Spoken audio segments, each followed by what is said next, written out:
अस्सलामुअलैकुम। कैसे हैं सब? फिर से एक कहानी, वही घिसी पिटी, लेकिन वक्त वक्त की बात है। आज जी चाहा सबके साथ शेयर करूं, क्योंकि हो सकता है किसी के दिल को छू जाए। एक परिवार था जिसमें 3 बेटे थे, अमन, जैकी और लक्की। तीनों बड़े हुए, शादीशुदा हुए। शादीशुदा होने के बाद झगड़े भी हुए, और पारिवारिक झगड़ों के बारे में आप सब जानते हैं कि इसका सिर पैर तो होता नहीं है।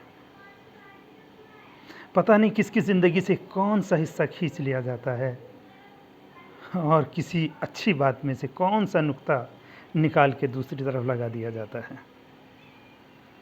और क्या होता है, वही घर का सुकून, घर का चैन सब बर्बाद हो जाता है, होता चला जाता है।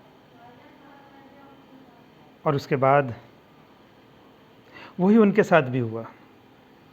माँ बाप ज़ईफ़ होते चले गए, उनके झगड़े सुलझाने की कंडीशन में नहीं थे। आखिरकार वो झगड़ा पहुंचा सरपंच के पास। गांव के सरपंच ने तीनों भाइयों से पूछा कि आखिर आप तीनों क्या चाहते हो। तीनों भाइयों ने अलग होने की इच्छा जाहिर की।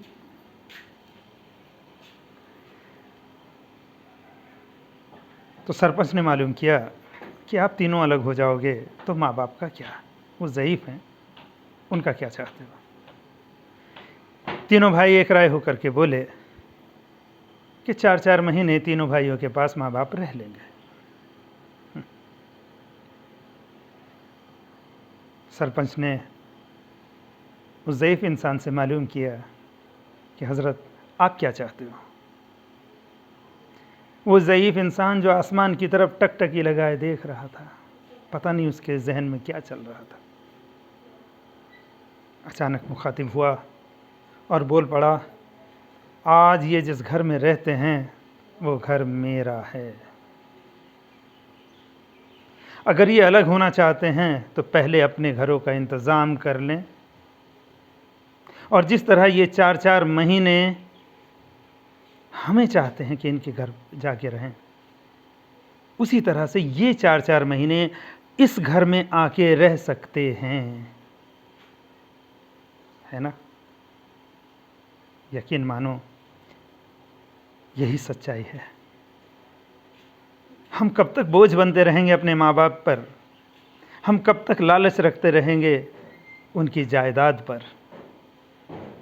हम इस नौजवानी के दौर में, यानी कि हम अपनी बात नहीं कर रहे हैं भाई, हमारे सामने भी बुज़ुर्गी का दौर शुरू हो गया, लेकिन उन लोगों के बारे में कह रहा हूँ जो बुज़ुर्गी का दौर शुरू होने से पहले जवान मज़बूत रहते हैं और इतने तैश में रहते हैं कि माँ बाप की हैसियत कुछ नहीं, बड़े भाई छोटे भाई किसी के साथ प्यार मोहब्बत कुछ नहीं।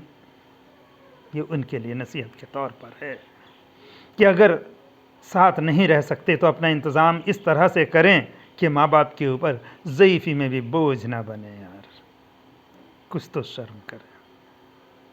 अल्लाह हाफ़िज़।